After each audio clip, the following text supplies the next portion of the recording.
क्योंकि फरवरी मार्च का जो महीना होता है, इसमें हमारे देश और प्रदेश के जितनी भी एजुकेशन की संस्थाएं हैं, स्कूल हैं, कॉलेज हैं, इनका वार्षिक फंक्शन होता है।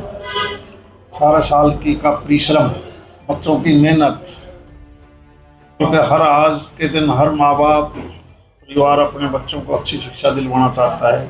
हम खुशकिस्मत हैं कि हरियाणा प्रदेश में सरकार के साथ साथ प्राइवेट सेक्टर के भी स्कूल अच्छा ही एजुकेशन देते हैं, और परफॉर्मेंस के बाद पता चलता है कि जो टैलेंट है वो इसकी कोई कमी नहीं है हमारे प्रदेश और देश के अंदर। और अब तो एआई का जमाना आ गया, और तेजी से हमने आगे देश को बढ़ाना है, क्योंकि इसी आर्टिफिशियल इंटेलिजेंसी की वजह से आज हम हर उस चीज को खोज करके आगे बढ़ सकते हैं जो कभी नहीं था। उसके हम तो हैरान हैं, कुछ ही विपक्ष के आदमी इस प्रकार की समिट का भी विरोध करते हैं। क्या मतलब, वो चाहते हैं कि कार की बजाय फिर केवल पैदल या बैलगाड़ी का उपयोग करें, या एग्रीकल्चर सेक्टर में जो मशीनरी का युग आया है हम दोबारा से हाथ से काम करेंगे? कर पाएगा कोई? आज बिजली आई है तो या कहीं न कहीं से सीखी है, क्या हम बगैर बिजली के काम चला सकते हैं? अब दुनिया छोटी सी है, हवाई जहाज में आदमी जाता आ जाता है। अगर इन चीज़ों से हम पीछे हट जाएंगे और उनके मुताबिक इन चीज़ों का हम विरोध करेंगे कि कोई नई चीज़ ना आए, आज देश को ज़रूरत है, दुनिया को ज़रूरत है। और मैं तो बधाई देता हूँ दोबारा से इंडियन स्कूल को भी। इसके बाद भी हमारा दूसरा प्रोग्राम है, तो जिस प्रकार से ऐसे इलाके में एक तो होता है गरीब सा इलाका, एक होता है गुड़गांव फरीदाबाद जैसे महानगर जहाँ अच्छी आमदनी हो लोगों के पास, बड़े बड़े स्कूल हैं। इंटीरियर में जिस प्रकार स्कूलों के माध्यम से बच्चों को अपनी पढ़ाई करवाते हैं, उम्मीद करता हूँ कि इस प्रकार से और तेज़ी से हमारे इन बच्चों को ये शिक्षित करेंगे, और क्योंकि बच्चा ही देश का भविष्य है। बात करें तो अमेरिका और इजराइल के द्वारा की स्थिति बनी हुई है पूरे विश्व के अंदर, अगर बात करें तो किस तरह से क्या पदापी, एक जिसकी लाठी उसकी भैंस, दोबारा से ये जो ताकत का प्रयोग कर रहे हैं, पैसे का प्रयोग कर रहे हैं, सबको जीने दो, यही तो सिद्धांत था। यानी इस प्रकार के हालात जो अब दुनिया में बिगड़ते जा रहे हैं पिछले 4-5 साल से, ये दुनिया के लिए अच्छा नहीं है। अब भी समय है कि हम केवल शांति से ही बात बढ़ सकती है। सुख शांति और समृद्धि तो मांगता है इंसान पैदा होने के बाद, सबको आगे बढ़ने का मौका मिले। इस चीज को आज के दिन कोई लाइक नहीं कर रहा।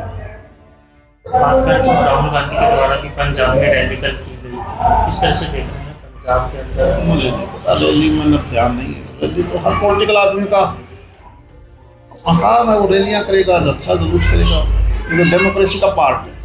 सर, दिग्विजय सिंह चौटाला भी कल भिवानी पहुंचे थे, उन्होंने कहा था बीजेपी एक तरफ तो जो SYL के पानी को पंजाब में देने से मना कर रही है, और दूसरी तरफ हरियाणा के मुख्यमंत्री भी लगातार दौरे कर रहे हैं। तो हरियाणा के मुख्यमंत्री ये स्टैंड क्लियर करे कि हरियाणा को क्या उसका पानी दिलवा पाएंगे? मुझे तो 40 साल पहले की याद है, राजीव लोनावाला जब समझौता हुआ, उस समझौते को सबसे पहले हम ही अग्रणीय थे तभी कि समझौते को रद्द करो। और आज देखो, आज प्रदेश की सारी पार्टियां ये कहते हैं कि नहीं, वो समझौता लागू करके नहर बनाओ। उसमें हम सब शामिल थे, हम भूल जाते हैं चीज़ों को। जहाँ तक एक प्रदेश का मुख्यमंत्री, ये राष्ट्रीय पार्टी है, और राष्ट्रीय पार्टी का नेता केवल उत्तर भारत नहीं दक्षिण भारत में भी जा सकता है।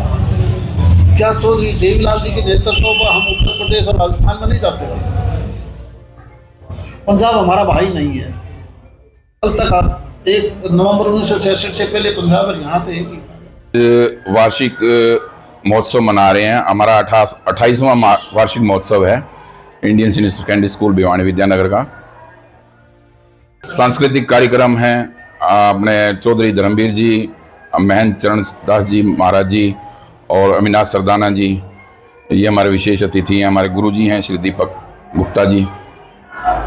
तो में हमारे कई बच्चे जो हैं, कोई डॉक्टर है, कोई इंजीनियर है, कोई क्लर्क है, तो अच्छी अच्छी पोस्ट पे IAS भी बने हैं, तो उनको भी हमने आज बुलाया हुआ है, आमंत्रित किया हुआ है कई बच्चों को। आज हम उनको भी सम्मानित करेंगे। अभिभावक जो है हमारे को उनसे अच्छी साथ मिलता है, ताकि बच्चे मनोरंजन हमारे अच्छे प्रोग्रेस करते हैं। अगर जब अभिभावकों का साथ नहीं होगा तो हम आगे नहीं बढ़ पाएंगे, सहयोग मिलता है। हम मोमेंटो वगैरह आज उनको दे रहे हैं, बच्चों को सम्मानित कर रहे हैं मोमेंटो से।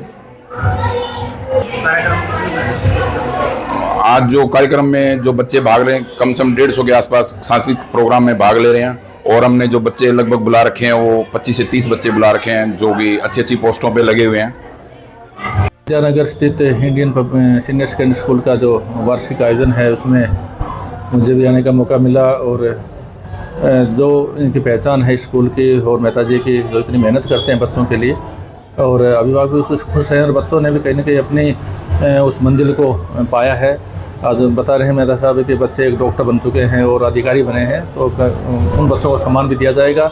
और सांस्कृतिक कार्यक्रम भी है ताकि बच्चों को, तो वैसे तो हमारा धन बैंकों में नहीं, स्कूलों में होता है, और स्कूलों में यदि वो धन बचा लिया जाता है तो आजीवन वो धन हमारे और हमारे समाज के काम आता है। तो बच्चे जो बड़े बनेंगे, अच्छे बनेंगे, होनहार बनेंगे, अधिकारी बनेंगे, तो जो संस्कार लेके जाएंगे, जो शिक्षा लेके जाएंगे यहाँ से स्कूल से, वो कहीं ना कहीं उनके जीवन में उनको आगे बढ़ाएगी और जीवन को कोई मार्गदर्शन भी करेगी, प्रेरणा भी देगी और रास्ता भी देगी। के लिए यही है कि बच्चे यदि सुरक्षित हैं तो कहीं या तो अपने घर में या स्कूलों में, और स्कूलों से सही रास्ता उनको मिलता है, सही शिक्षा उनको मिलती है, तो वो बुराइयों से बचते हैं, नशे से बचते हैं।